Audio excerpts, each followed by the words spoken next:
Olá, amigos. É um prazer enorme estarmos aqui mais uma vez reunidos,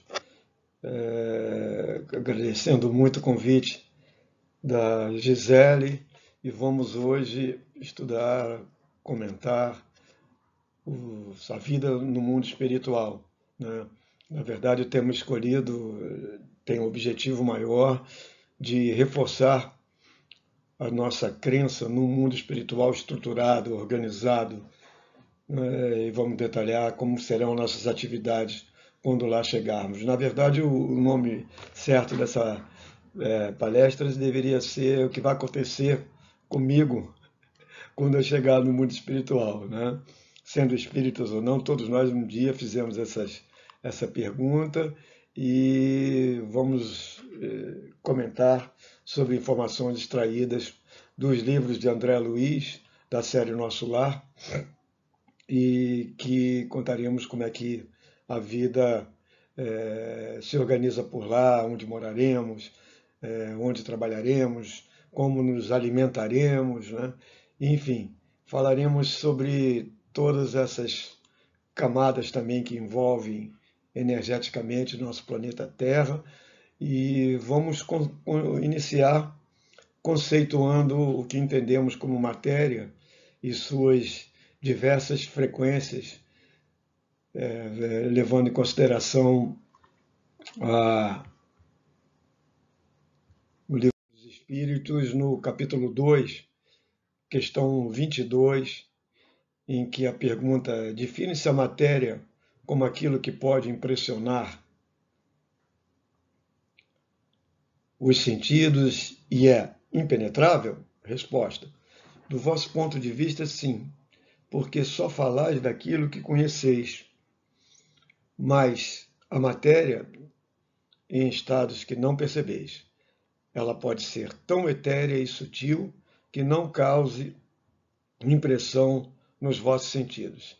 Entretanto, será sempre matéria, embora não o seja para vós.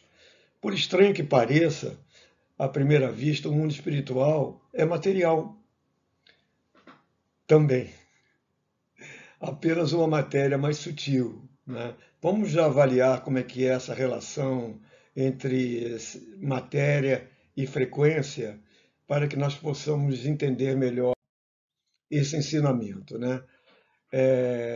A matéria densa nada mais é do que uma energia condensada, atendendo a essa formulação de massa igual a constante vezes a frequência. Toda matéria que existe no plano espiritual, ela é composta de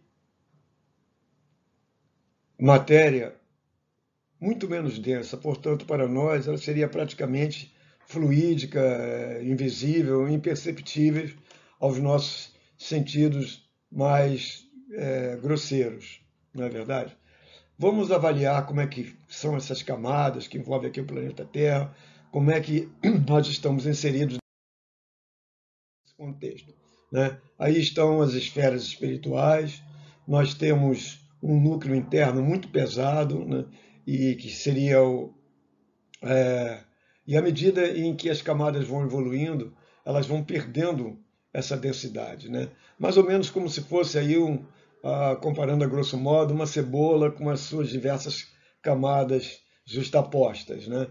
Então, temos aí um núcleo interno, um núcleo externo, crosta, depois vem o manto, crosta terrestre, que é onde nós estamos habitando no momento, em seguida tem as regiões umbralinas, o umbral grosso, médio e o umbral onde está situada a cidade do nosso lar, que ela está aqui caracterizada com essa estrelinha, né, que é esse o formato dela, e depois vem as camadas mais sutilizadas, né, a arte em geral, amor fraterno universal, tem a camada das diretrizes do planeta e, por último, a abóboda estelar. Aí nós temos um mapa com as diversas colônias que estão ligadas ao nosso Brasil, né? Então, não existe só a colônia Nosso Lar, como nós estamos vendo aí, né? E cada colônia dessa tem uma zona de atuação específica e funções também específicas, né? Nosso lar, por exemplo, fica numa região acima aqui do Rio de Janeiro, próxima aqui à nossa cidade, né? E ela está instalada numa região umbralina, naquele umbral um pouco menos denso, né? E por falar em umbral, vamos conjecturar um pouquinho a respeito desse umbral tão falado, né? O umbral nada mais é do que uma região de passagem, né? Todos nós iremos, assim que desencarnarmos, passar por essa região que ela está justaposta aqui à nossa crosta terrestre, né? Importante é saber que ela é uma região de transição, ela não é uma região definitiva. Se assim o fosse, nós estaríamos falando do inferno católico, né? E contrariaria toda a lei do progresso de Allan Kardec, que fala na questão da nossa evolução espiritual, né? Por exemplo, no caso do André Luiz, ele esteve durante um período de 8 anos no umbral, né? Ali ele drenou toda a energia densa dele e só aí ele pôde perder massa, né? Lembra aquela fórmula que nós apresentamos agora há pouco, né? Se utilizou a sua frequência e pôde ser resgatado por uma equipe socorrista do Lísias, né? Aquele espírito, e o levou para um hospital espiritual na cidade de Nosso Lar, né? Com a frequência que o André Luiz desencarnou, ele não teria condição de ir direto para a colônia, né? O umbral, na verdade, ele serve para isso, para que nós deixemos nossas energias mais densas por lá e nos habilitemos a caminhar por regiões mais elevadas. Essa aí é uma visão do nosso lar. Nós temos aí essa colônia, que ela se assemelha a uma estrela, né, de 6 pontas, né? É uma cidade eco-urbanizada, ela tem esse formato, em cada ponta dessa estrela ela tem um prédio de um ministério, e essa construção central que nós estamos vendo aqui é o prédio da governadoria, que é exatamente onde é o núcleo central administrativo que organiza todos os ministérios dessa colônia, né? Esses ministérios, eles são em número de 6, um para cada ponta dessa estrela, né? E eles são o Ministério da Regeneração, do Auxílio, da Comunicação, Ministério do Esclarecimento, Ministério da Elevação, e aquele mais evoluído que tem, aquele mais ligados às esferas superiores, que é o Ministério da União Divina, né? Na verdade, nós vamos chegar e sermos amparados num desses ministérios da regeneração ou do auxílio. Lá nós podemos exercer a nossa atividade, podemos trabalhar. Essa também é outra pergunta que nós sempre falamos, né? Onde nós vamos trabalhar, né? Quando alguém desencarna, costuma-se dizer que descansou, descanse em paz. Isso é uma grande infantilidade, né? Na verdade, na vida espiritual, nós vamos ter muito trabalho. É muito dinâmica a vida na espiritualidade, o que é uma informação boa, né? Para que nós possamos entender que as coisas têm um dinamismo no mundo espiritual também. O que não falta lá é trabalho, né? E nós podemos escolher, né, dentre esses principais que nós listamos nesses ministérios, umas atividades. Por exemplo, o Ministério da Regeneração, ele se incumbe de fazer a recepção dos recém-desencarnados, preparação dos trabalhadores para essas funções, fabricação de concentrados, que são aquelas caldos, sopas que servem para alimentação nossa no plano espiritual, os tecidos para usarmos como indumentária, né, os artefatos que nós usamos no dia a dia. Lá também nesse ministério, segundo André Luiz, estão as câmaras de retificação. Essas informações todas são tiradas do livro André Luiz, do livro Nosso Lar, né? Então, temos também lá o Ministério do Auxílio, né? E o Ministério do Auxílio, tem um atendimento aos pedidos que os espíritos fazem, que assim que chegam lá, né?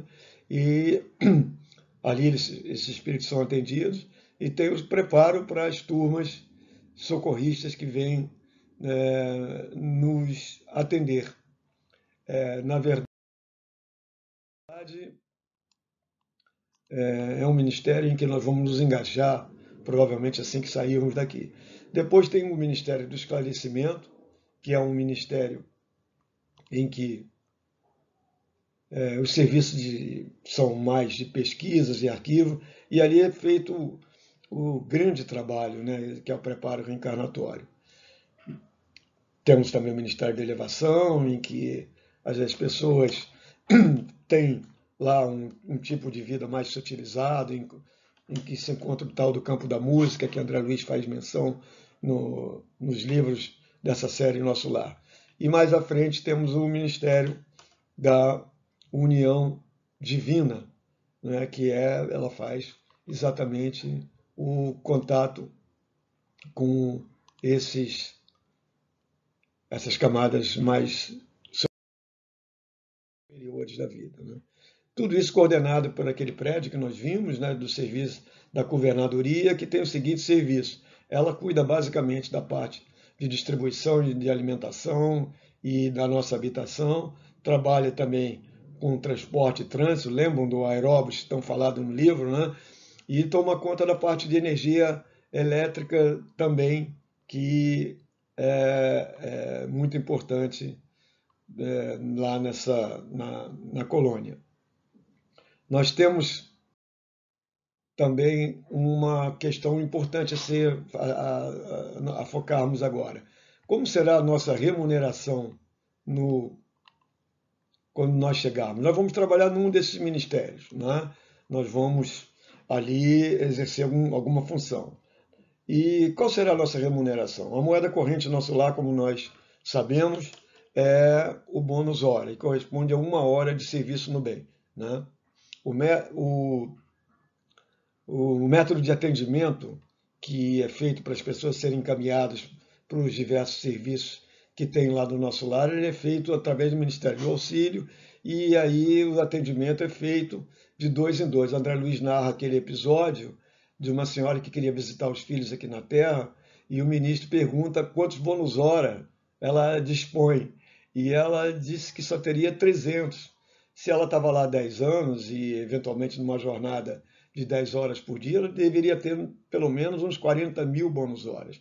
Ela teve seu pedido negado, né? André Luiz, que estava ali sendo atendido, e entendeu bem como é que as coisas se processavam, e pediu uma vaga de trabalho e foi encaminhado para uma enfermaria na qual ia fazer serviços gerais, serviços esses de limpeza, inclusive de vômitos de recém-desencarnados. Ele, como médico famoso, teve que dobrar o seu orgulho para começar essa tarefa, né?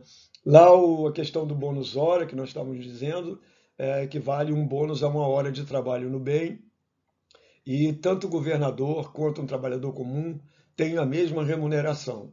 Só há uma distinção para os professores, que recebem 2 bônus horas por cada hora trabalhada, e aquelas pessoas que estão ligadas nos serviços assistenciais, sacrificiais, que eles ganham 3 bônus horas por cada hora de serviço no bem. Então, realmente é muito bem organizado e não há favoritismo. De posse desses bônus horas, nós podemos avançar e entendermos a questão da moradia, como é que ela se organiza por lá, né?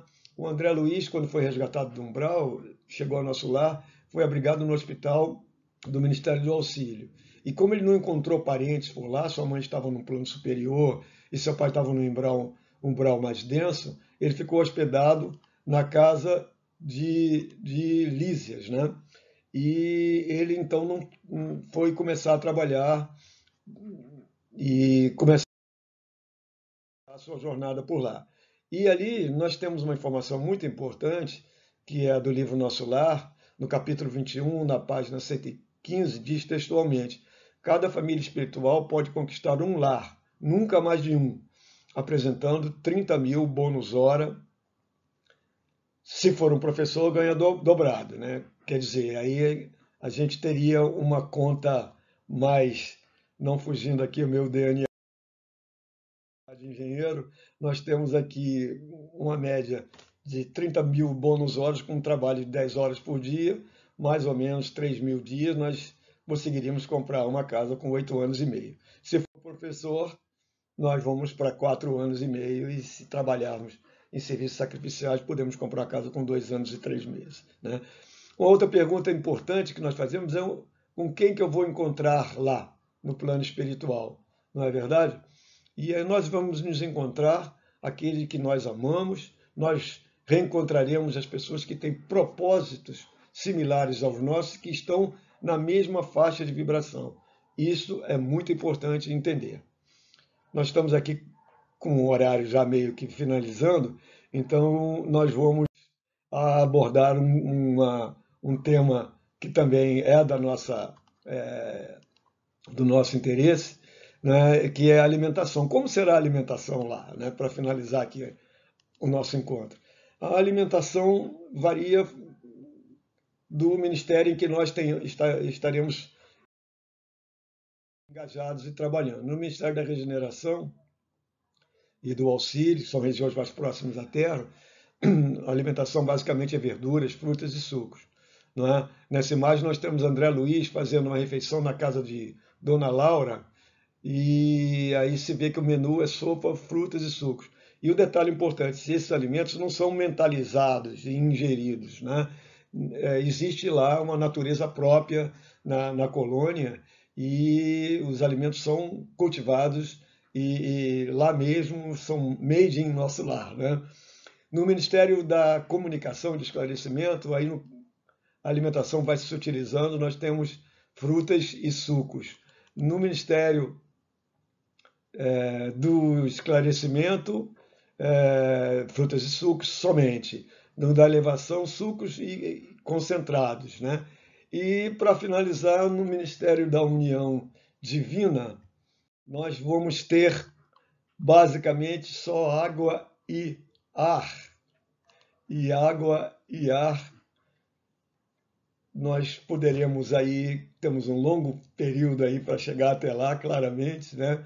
Vamos viver cada etapa de maneira plena até chegarmos lá, mas quando lá estivermos, vamos basicamente almoçar, lanchar e jantar com o melhor propósito e muito bom humor.